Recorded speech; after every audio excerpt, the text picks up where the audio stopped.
सोलेकरण भावनाओं की सामान्य चर्चा अभी करने के उपरांत अब हम पुनः यहाँ प्रारंभ कर रहे हैं प्रतिदिन चलता हुआ अपना यह विषय। काष्टांगार के द्वारा कही गई चर्चा और उस चर्चा की गई अनुमोदना उसके साले के माध्यम से। क्या नाम था उसका? मथन। काष्टांगार का साला अनुमोदना कर दी उसने। अब क्या करें, एक तो करेला और ऊपर से नीम चढ़ा है, ऐसी कहावतें चलती हैं। पहले ही खोटी वृत्ति और ऊपर से उसके अनुमोदना करने वाले, उसके समर्थन करने वाले और मिल गए। और बानर की बात कही, क्या एक बंदर, और बंदर स्वभाव से ही चंचल, उसे पिला दी गई शराब, उसकी पूंछ में लगा दी गई आग और उसे छोड़ दिया गया एक टीन के छप्पर पर। अब क्या होगा बतलाओ? माने वो बंदर, पूंछ में आग लगी हुई है, चारों तरफ तबाही मचा देने में समर्थ है। यह बात यहाँ नीतिकारों के माध्यम से कही गई और कहा गया भाई कभी भी गलत काम की अनुमोदना मत करो। आपके द्वारा की गई गलत कार्य की अनुमोदना कैसा अनर्थ करने में समर्थ है, आप इसकी कल्पना भी नहीं कर सकते हैं। हो रहे गलत काम की अनुमोदना कभी नहीं होनी चाहिए। हमारे यहाँ जैन परंपरा में कृत, कारित और अनुमोदना, इन तीनों का समान फल कहा गया है। कृत माने करना, कारित माने करवाना और अनुमोदना माने उसकी प्रशंसा करना, मन से, दिल से ये बात कहना, अच्छा हुआ, अच्छा किया। तो आपके माध्यम से यदि ये शब्द कह दिए गए, अच्छा किया और अच्छा हुआ, इतने शब्द, ये आपने खोटे कार्य की अनुमोदना करके पाप बांध लिया। किसी की हत्या हो रही है, कहीं पाप हो रहा है, कहीं किसी को सजा दी जा रही है, दुष्टों का तो संहार होना ही चाहिए, इसके साथ ऐसा हो जाना चाहिए। मत सोचो, प्रकृति में सब जगह पर न्याय है, अन्याय कहीं नहीं है।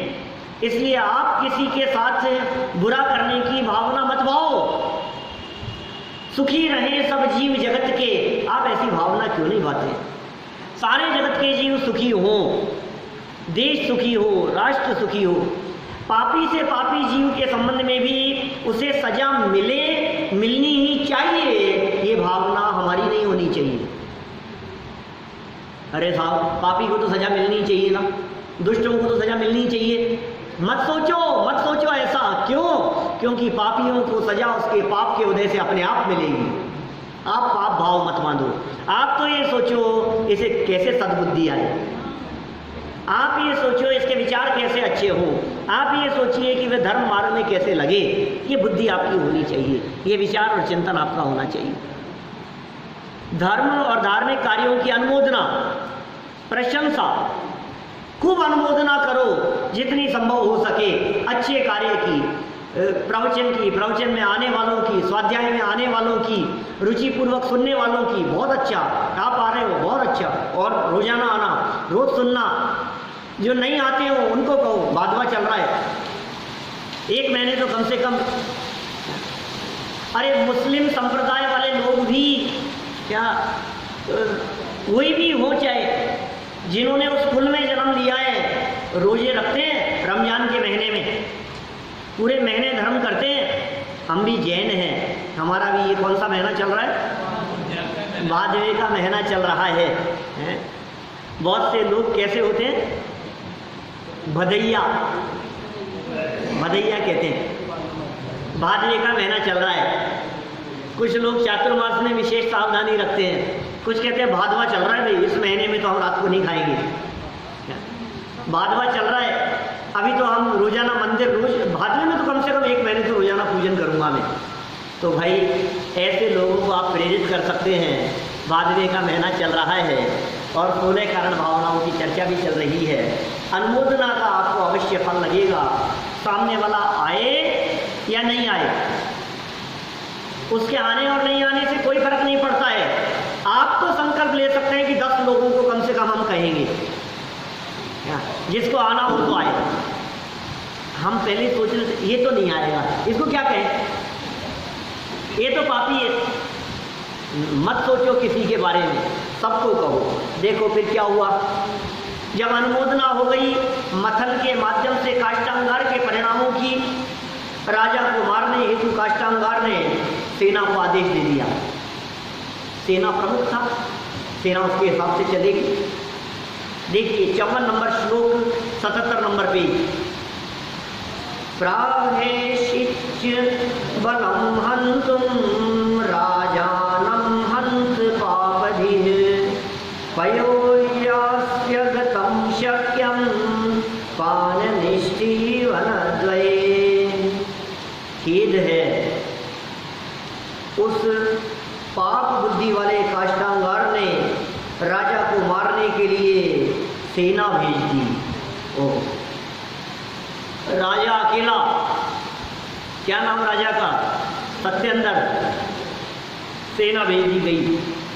नीतिकार कहते हैं निश्चय से मुख में गया हुआ दुग्ध, पान और वमन, इन दोनों क्रियाओं में समर्थ होता है। क्या कह रहे हैं नीतिकारी, कह रहे हैं मुंह में गया हुआ दूध, दो काम हो सकते हैं उसके, या तो आप उस दूध को पी जाओ या फिर उसको वमन कर दो, मुंह में से वापस थूक दो, दोनों काम हो सकते हैं।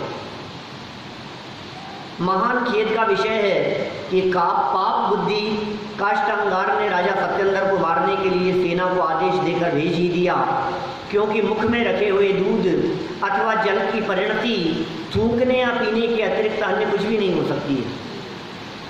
या तो पी जाए या थूक दे, दो के अलावा तीसरी गति हो नहीं सकती है। आप क्या कर सकते हो, संभाल के तो रख नहीं सकते हो, फ्रीज में रख नहीं सकते हो, गर्म नहीं कर सकते हो, स्टोर नहीं, कुछ नहीं कर सकते हो, उसका खीर नहीं बना सकते हो उसकी। या तो पी जाओ या थूक दो। विशेषार्थ सेना का उपयोग एक तो रक्षा के लिए होता है या हत्या के लिए होता है, दो है सेना के उपयोग, रक्षा या हत्या। काष्टांगार के मन में राजा को मारकर पूर्ण स्वतंत्र रूप से स्वेच्छापूर्वक राज्य शासन करने का विचार तो समाया हुआ था ही, पहले विचार समाया हुआ था। अब उस विचार के लिए दो ही मार्ग हैं, एक तो राज हत्या का विचार छोड़ देना और दूसरा राज हत्या के पाप का प्रत्यक्ष करना। स्वार्थ के वशीभूत होकर दुष्ट चित्त और कृतघ्न काष्टांगार ने राजा सत्येंद्र की हत्या के उद्देश्य से सेना को भेज ही दिया। हत्या के उद्देश्य से सेना रवाना कर दी। राजा सत्येंद्र भी युद्ध के लिए तैयार हो गए। अकेले हैं भले ही, कुछ तो होंगे साथी, कई तो मिलेंगे, वो भी युद्ध के लिए तैयार हो गए। दौवारिक मुखादेत दुर्लंघ्य रुषां नृपः उदतिष्ठत संग्रामे नहीं तिष्ठति राजसं। राजा द्वारपाल के मुख से यह जानकर क्रोध से युद्ध के लिए उठा। राजा को इस बात की खबर लग गई, द्वारपाल ने तुरंत संदेश दे दिया कि सेना मारने के लिए सेना तैयार कर ली है, उसने सेना भेज दी है। राजा उठा अत्यंत क्रोधित होकर। निश्चय से क्षत्रिय तेज शांत नहीं रहता, वह प्रकट हो ही जाता है। क्षत्रिय, क्षत्रियों का शौर्य, उनका पुरुषार्थ, उनका तेज वो प्रकट हो ही जाता है, वो क्रोधित हो उठे। देखिए द्वारपाल के द्वारा यह समाचार सुनकर कि काष्टांगार के आदेश से सेना मुझे मारने के लिए आ रही है, राजा सत्येंद्र का क्रोध एवं क्षत्रियत्व जागृत हो गया। वे भी सेना के साथ युद्ध करने के लिए तत्पर हो गए। यह सत्य ही है कि समय आने पर क्षत्रिय तेज शांत नहीं रह पाता। समय आ गया है, अब वो रानी के मुंह में उलझे नहीं रहेंगे। मौत अब तो लड़ने का समय आ गया है। उनका क्षत्रियत्व जागृत हो उठा। विशेषार्थ द्वारपाल के द्वारा कृतघ्न काष्टांगार के राजद्रोह के समाचार सुनकर राजा का क्रोधित होना स्वाभाविक ही है। उनका क्षत्रियत्व जागृत हुआ। वे सेना का सामना करने के लिए उद्यत हो गए। सत्य ही है, शत्रु की ललकार को कोई भी क्षत्रिय सहन नहीं कर सकता। है कोई ऐसा क्षत्रिय व्यक्ति जो शत्रु की ललकार को सहन करे? राजा सत्येंद्र भी तुरंत सेना का सामना करने के लिए तैयार हो गए। रानी विजया फिर मूर्छित हुई। देखो, तावतार धासनाभ्रष्टां नष्टा सुंदरभिणीं प्रियां दृष्ट्वा पुनर्न्यवर्तिष्ठ स्त्रीष्वज्ञा हि दुःसह। गर्भवती थी, गर्भवती हो गई थी पहली, और उनका पुत्र जीवनधर वो गर्भ में था। देखिए क्या कह रहे हैं, परंतु उसी समय राजा के अर्धासन से गिरी हुई अतएव गत प्राण की तरह गर्भवती अपनी प्यारी स्त्री को देखकर राजा फिर लौट आए। वो मूर्छित होकर के गिरी, उठ करके चल लिए थे तो युद्ध के लिए, और रानी जैसे ही ये समाचार सुनकर मूर्छित होकर के गिरी, ये फिर लौट आए। निश्चय से स्त्रियों के विषय में अनादर व अपमान सहा नहीं जा सकता, दोषय होता है। माने स्त्रियों के संबंध में यदि अपमान किया गया है, ये अपमान ही हो गया उसका, तो ये सहा नहीं जा सकता। अपने प्राण प्रिय पतिदेव राजा सत्येंद्र को युद्ध के लिए प्रस्थान करते देख गर्भवती रानी विजया मूर्छित होकर राज सिंहासन से गिर पड़ी और अचेत हो गई। राजा सत्येंद्र रानी की अचेत अवस्था को देखते ही सहसा युद्ध हेतु प्रस्थान करने से रुक गए, क्योंकि स्त्रियों की अवज्ञा पुरुषों के लिए असह्य होती है। विशेषार्थ, स्त्री को अपमानित, दुखी अथवा संकट में देखकर कोई भी विचारशील पुरुष उसकी अवज्ञा नहीं कर सकता। अतः राजा सत्येंद्र ने भी रानी की अचेत अवस्था देखकर युद्ध में जाने का विचार छोड़ दिया, पिघल गए। गृहस्थ जीवन का स्वरूप ही ऐसा ही है। राजा सत्येंद्र भी इसी परिस्थिति के शिकार हुए। क्या गृहस्थ दशा ही ऐसी ही है, राजा सत्येंद्र भी उसके शिकार हुए। राजा सत्येंद्र का तत्व ज्ञान जागृत। आगे नए श्लोक में क्या बात कहते हैं सो देखिए। अबोध यच्यतां पत्नीं लब्ध बोधो महीपतिः तत्वज्ञानं हि जागर्ति विदुषामार्ति संभवे। स्वयं सचेत होकर राजा ने अपनी पत्नी को उपदेश दिया, तत्व ज्ञान का उपदेश दे रहा है। निश्चय से पीड़ा के होने पर विपत्ति काल में विद्वानों का तत्व ज्ञान जागता ही है। कितने सुंदर बात कह रहे हैं।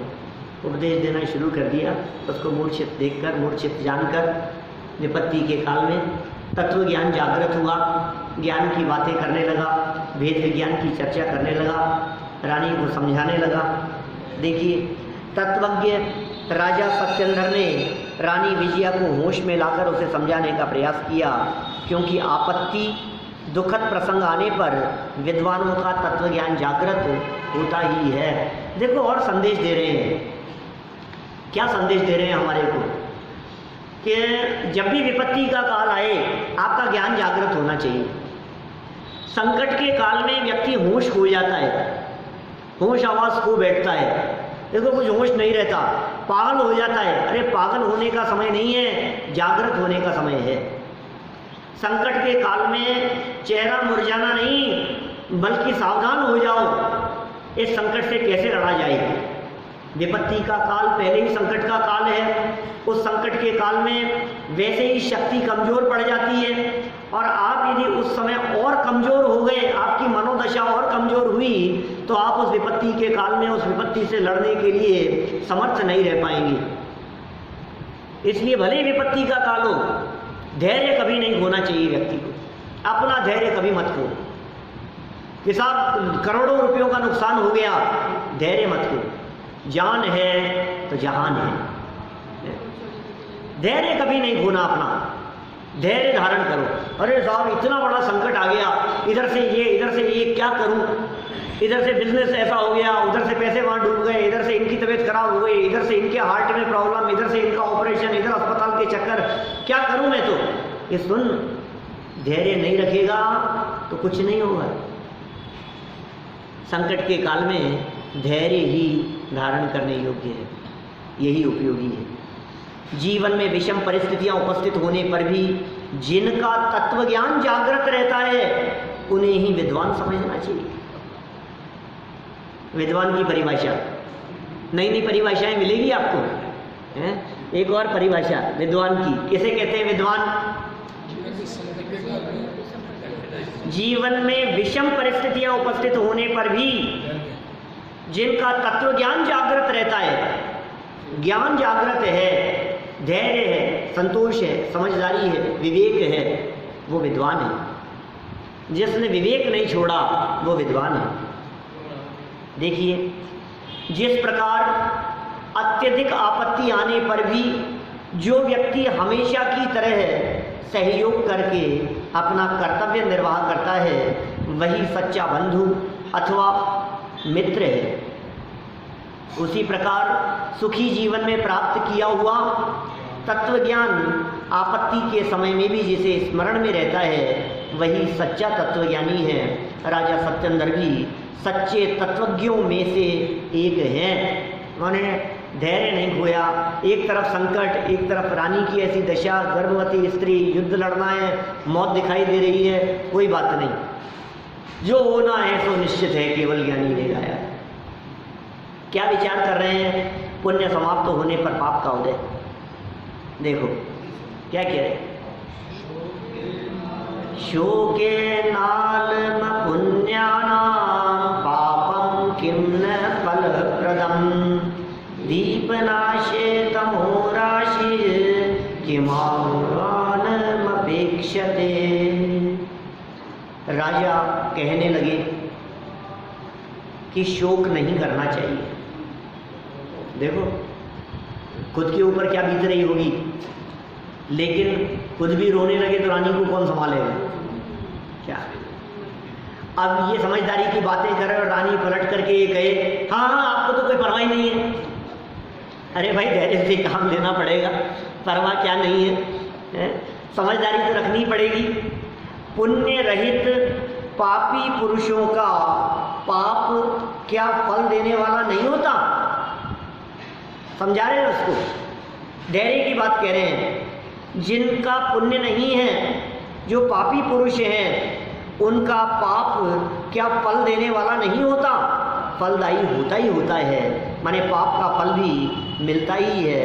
और नीतिकारों ने कहा क्या दीपक के बुझ जाने पर अंधकार का समूह आमंत्रण की अपेक्षा रखता है?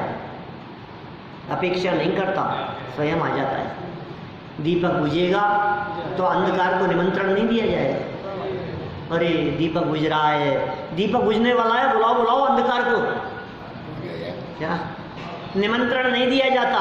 दीपक के बुझ जाने पर अंधकार जिस तरह स्वयं आ जाता है, उसी प्रकार पुण्य प्रकृतियों के नष्ट हो जाने पर पाप के उदय को निमंत्रण नहीं दिया जाता। वो पाप का उदय भी पुण्य समाप्त होने पर स्वयं ही आ जाता है। लेकिन पाप का उदय हो चाहे पुण्य का उदय हो, ज्ञानियों की दृष्टि उदय पर नहीं होती, ज्ञानियों की दृष्टि तो स्वभाव पर हुआ करती है। जिनकी दृष्टि स्वभाव पर होती है, पुण्य के उदय में भी रीझते नहीं हैं और पाप के उदय में खींचते नहीं हैं, सींचते नहीं हैं, जलते नहीं हैं, पीड़ित नहीं होते, सहज रहते हैं। ये समता भाव ज्ञानियों के जीवन में सहज होता है। देखो बहुत सुंदर सरल अर्थ और विशेषार्थ में मार्मिक बातें कह रहे हैं। राजा सत्येंद्र गर्भवती एवं अत्यंत भयभीत रानी विजया को समझाते हैं। अत्यंत भयभीत है, गर्भवती रानी है, उसको समझाते हैं, हे प्राण प्रिया विजया, अब शोक से बस हो, अब शोक मत करो, शोक से विराम लो। शोक करना तुम्हें शोभा नहीं देता। रानी हो तुम, महाराजा की पत्नी हो तुम सामान्य दासी हो जैसे नहीं हो। ये तुम ही यदि रोओगी तो प्रजा का क्या होगा, लोगों का क्या होगा, सामान्य लोगों का क्या होगा। शोक करना तुम्हें शोभा नहीं देता। पुण्यहीन मनुष्य का पापोदय क्या उसे फल नहीं देगा। खुद स्वयं के बारे में भी कह रहे हैं। दोनों तरफा इस बात को लगाई जा सकती है। एक तरफ तो ऐसे लगाई जा सकती है, देखो चिंता मत करो, उसका भी पुण्य क्षीण होगा और उसे भी फल मिलेगा। किसको? काष्टांगार को। तुम चिंता मत करो, घबराओ मत। आज भले वो थोड़ा सा उछल रहा हो, लेकिन वो पापी मनुष्य है, उसका पुण्य क्षीण होगा और पाप का फल उसे अवश्य ही मिलेगा। एक अर्थ। दूसरा अर्थ क्या? जब हमारा पुण्य ही क्षीण हो गया है तो क्या हमारे पाप का उदय नहीं आएगा? अब हम क्या करें? पूर्व में हमने जो कुछ भी पाप किए होंगे उन पाप कर्मों का फल तो हमारे को भोगना ही पड़ेगा ना। 10 लक्षण पूजन की वे पंक्तियां, उत्तम क्षमा धर्म का अर्घ, इन्हीं ध्यानत राय जी का जिनकी पूजन अभी हमने पढ़ी, 16 कारण। क्या लिखा उसने? जे कर्म पूरव किए खोटे, सहे क्यों नहीं जियरा। बोलो क्या करें? जे कर्म पूरव किए खोटे किए, हे जीव, जब इनके फल भोगने का अवसर आता है तो तू भोगेगा क्यों नहीं? तुझे भोगना ही पड़ेगा। तो कैसे भोगे? अति क्रोध अग्नि बुझाए प्राणी, साम्य जल ले सिए राम। समता रूपी जल से उस क्रोध रूपी अग्नि को बुझा दे। शोक करना उचित नहीं है। पुण्यहीन मनुष्य का पापोदय क्या उसे फल नहीं देगा? अवश्य देगा। दीपक बुझ जाने पर अंधकार का समूह कमरे में आने के लिए क्या निमंत्रण की अपेक्षा रखता है? नहीं, वह स्वयं ही कमरे में फैल जाता है, वो अपने आप ही कमरे में आ जाता है। दीपक जल जाने पर प्रकाश को निमंत्रण नहीं दिया जाता। जैसा लाइट जला रहा हूं मैं, देखो स्विच ऑन कर रहा हूं, एक बार निमंत्रण दे दो। ऐसा नहीं हो कि स्विच ऑन करने पर फिर कहीं प्रकाश नहीं आए। अरे तू तो ऑन कर, तू तो दियसलाई जला, मोमबत्ती लालटेन जला, वो प्रकाश अपने आप दौड़ा चला आएगा। दीपक बुझेगा तो अंधकार दौड़ा चला आता है। यहाँ तो दीपक की उपमा, जलते हुए दीपक की उपमा पुण्य के लिए दी गई और दीपक बुझने की उपमा माने उस अंधकार की उपमा पाप के लिए दी गई। जीवन में यदि पुण्य का उदय दिखाई दे रहा है तो प्रकाशमान है जीवन, और जीवन में यदि पाप का उदय आ गया तो जीवन अंधकार रूप दिखाई देता है। लेकिन कोई बात नहीं, क्या अंधकार में जीवन जीना बंद कर देते हैं? कोई बात नहीं, यह अंधकार भी इस बात को दिखा रहा है कि प्रकाश भी फिर आएगा। प्रकाश को प्राप्त करके ज़्यादा प्रसन्न होने की जरूरत नहीं है, क्योंकि ये प्रकाश भी ज़्यादा लंबे समय रहने वाला नहीं है।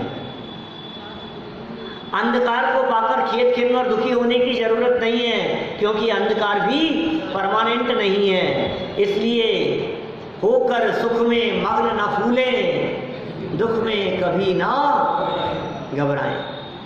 सुख में मग्न होकर के फूले नहीं और दुख में कभी भी घबराएं नहीं। देखिए, दीपक बुझ जाने पर अंधकार का समूह कमरे में आने के लिए क्या निमंत्रण की अपेक्षा रखता है? नहीं, वह स्वयं ही कमरे में फैल जाता है। विशेषार्थ, विशेष बात कह रहे हैं। सत्येंद्र राजा रानी विजया को समझाते हैं, हमने अब तक इस जीवन में पूर्व जन्मकृत पुण्य का फल भोगते हुए पापार्जन ही तो किया है। हमने क्या किया बताओ? आज तक आपने क्या किया?